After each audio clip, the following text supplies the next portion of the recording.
అయినా బీఆర్ఎస్ వాళ్ళు అక్కడికి రాలేదు, బీజేపీ వాళ్ళు అక్కడికి రాలేదు. నేను ఒకటే అడుగుతున్నది, కాంగ్రెస్ ధర్నా కాదు, కాంగ్రెస్కు లాభం చేకూర్చేది కాదు. బలహీన వర్గాలకు సంబంధించి బహుజనుల కోసం రిజర్వేషన్లను పెంచుదామని దేశంలో ఉండే అన్ని పక్షాలు అక్కడికి వచ్చి మద్దతు ఇచ్చినాయి. మరి బీజేపీ బీఆర్ఎస్ అక్కడికి రాలేదు, మద్దతు పలకలేదు అని అంటే మీరందరూ ఆలోచన చెయ్యండి అని చెప్పి మీకు విజ్ఞప్తి చేస్తున్నా. నేను ఆరోపణలు చేయదలుచుకోలే, నేను విమర్శించదలుచుకోలే, కానీ సమస్యను పరిష్కరించే శక్తి వాళ్ళ దగ్గరనే ఉంది. ఈరోజు అడ్డుపడుతున్నది కిషన్ రెడ్డి గారు, మోడీ గారు కాదా? ఈరోజు రాష్ట్రపతి దగ్గర చిక్కుకున్న విద్యా ఉద్యోగ అవకాశాలలో 42% రిజర్వేషన్, స్థానిక సంస్థలో ఇవ్వాల్సిన 42% రిజర్వేషన్, చంద్రశేఖరరావు గారు తెచ్చిన 50% పరిమితిలోనే రిజర్వేషన్లు ఉండాలని తెచ్చిన ఆర్డినెన్స్ తొలగాలి అని అంటే కిషన్ రెడ్డి, మోడీ గారు రాష్ట్రపతి గారికి చెప్పాలి. అడ్డంపడే మీరు తొండి వాదన, మొండి వాదన చేస్తారు. ఇందులో మీరు బీసీ రిజర్వేషన్లలో ముస్లింలను కలిపినరని. చదువుకున్న వాళ్ళు, కేంద్ర మంత్రులుగా పనిచేస్తున్న వాళ్ళు, ఈ దేశంలో రాజ్యాంగంలోనే ప్రొవిజన్ లేదు, మత ప్రాతిపదికన రిజర్వేషన్లకు తావు లేదు. మత ప్రాతిపదికన ఏ రిజర్వేషన్ ఉన్నా 2 నిమిషాలలో సుప్రీంకోర్టు కొట్టేస్తుంది. మేము పంపించిన బిల్లుల్లో కానీ, మేము పంపించిన ఆర్డినెన్స్లో కానీ ఎక్కడైనా మత ప్రాతిపదికన 1% 0.1% రిజర్వేషన్ అయినా ఉందా మీరు చూపించండి అని చెప్పి బీజేపీ బీఆర్ఎస్ నాయకులను నేను అడుగుతున్నా. ఎందుకు అబద్ధాలతోని బలహీన వర్గాలను అడ్డుకుంటున్నారు, బహుజనులకు అన్యాయం చేస్తున్నారని నేను వేదిక మీద నుంచి అడగదలుచుకున్నా. చట్టంలో ఎక్కడా లేదు. నిజంగానే ఒకవేళ ముస్లిం రిజర్వేషన్లను తీయాలన్న ఆలోచన మీకు ఉంటే, మీ సిద్ధాంతమే అదైతే, నాగ్పూర్లో ఆర్ఎస్ఎస్ కేంద్ర కార్యాలయం ఉంటుంది. 1970 నుంచి దాదాపుగా 20-25 ముస్లింలో ఉన్న ముస్లిం మతాన్ని పాటించే సామాజిక వర్గాలకు బీసీ రిజర్వేషన్ మహారాష్ట్రలో ఉంది. మీరు తొలగించగలరా? గుజరాత్, నరేంద్ర మోడీ గారు పుట్టి పెరిగిన గుజరాత్ రాష్ట్రంలో ఈరోజు ముస్లిమ్స్కి బీసీ రిజర్వేషన్లు వస్తున్నాయి. నరేంద్ర మోడీ గారు గుజరాత్లో తొలగించగలరా? ఈరోజు ఉత్తరప్రదేశ్లో బీసీ రిజర్వేషన్లలో ముస్లింలకు సంబంధించిన రిజర్వేషన్లు ఉన్నాయి. ఉత్తరప్రదేశ్ నుంచి ప్రధానమంత్రిగా ఉన్న నరేంద్ర మోడీ గారు మీరు ఉత్తరప్రదేశ్లో తొలగించగలరా? దూదేకుల కానీ, నూరు భాష కానీ, ఇతర ముస్లిం వెనుకబడిన వర్గాలు మొదటి నుంచి బీసీలలో రిజర్వేషన్ ఉన్నాయి. మన దగ్గర కూడా దూదేకులకు రిజర్వేషన్ ఉంది, నూరు భాష ఉంది.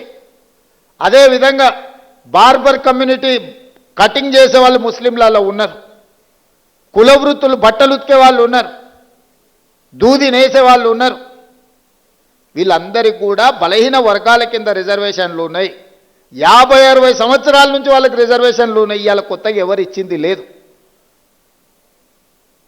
ఈ ముసుగు దొడుక్కొని, ముస్లిం ముసుగు దొడుక్కొని బహుజనులకు అన్యాయం చేయాలి, బహుజనులకు రిజర్వేషన్లు ఇవ్వద్దు అని కొన్ని రాజకీయ పక్షాలు అడ్డుకుంటున్నాయి. ఇవాళ నిజంగానే తెలంగాణ రాష్ట్రంలో మేము ఇస్తే, మేము చేసిన చట్టంలో ఎక్కడైనా ఉంటే చూపించండి. అబద్ధాల ప్రాతిపదికన దెబ్బతీయాలి మా ఆలోచనని, రాహుల్ గాంధీ గారి విధానాన్ని. రాహుల్ గాంధీ గారి మీద కోపం ఉంటే వారి మీద ప్రదర్శించండి. చాలా కేసులు పెట్టారు, ఇంకా 4 కేసులు పెట్టండి. కానీ ఆయన నమ్మిన సిద్ధాంతాన్ని దెబ్బతీయడానికి ప్రయత్నం చేయొద్దు అని చెప్పి కేంద్ర ప్రభుత్వానికి నేను విజ్ఞప్తి చేస్తున్నా. ఆయన సంపూర్ణంగా విశ్వసిస్తున్నాడు, ఈ సమాజంలో సమూలమైన మార్పు రావాలంటే బహుజనులు నిలదొక్కోవాలి, బహుజనులు ఆర్థికంగా, విద్య, ఉద్యోగాలలో ఎదగాలి అనేది రాహుల్ గాంధీ గారి విధానం. ఆ విధానాన్ని అమలు చేయడమే నా బాధ్యత, మా ఉప ముఖ్యమంత్రి బట్టి విక్రమార్క గారి బాధ్యత. రాహుల్ గాంధీ గారు ఏ సూచన చేసినరో 100% అమలు చేయడం మా బాధ్యత. ఇవాళ క్రమంలో వస్తాయి సమస్యలు, మాకు తెలుసు. ఆ సమస్యల్ని పరిష్కరించుకుంటూ ముందుకు వెళ్తాం.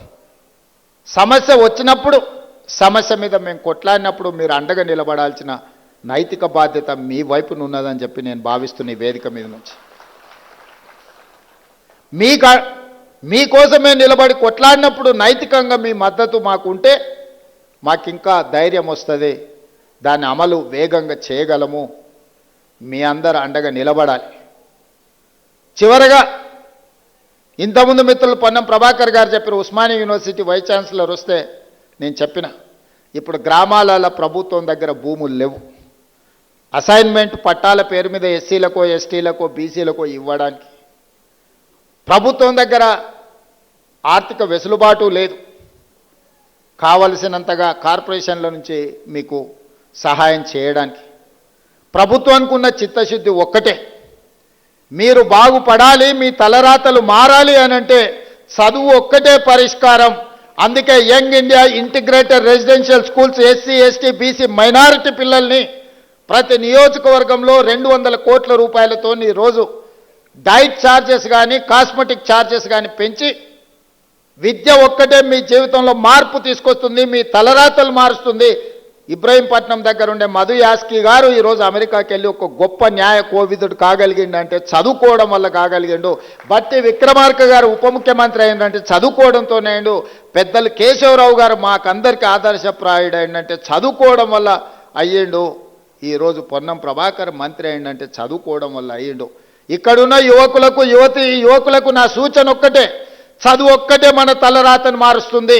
మీకు నాణ్యమైన చదువిచ్చి మీ అర్హత తగ్గ ఉద్యోగాన్ని ఇచ్చే బాధ్యత కాంగ్రెస్ ప్రభుత్వం తీసుకుంటుంది. ముఖ్యమంత్రిగా నేను తీసుకుంటా. మీరు మా కుటుంబ సభ్యులు.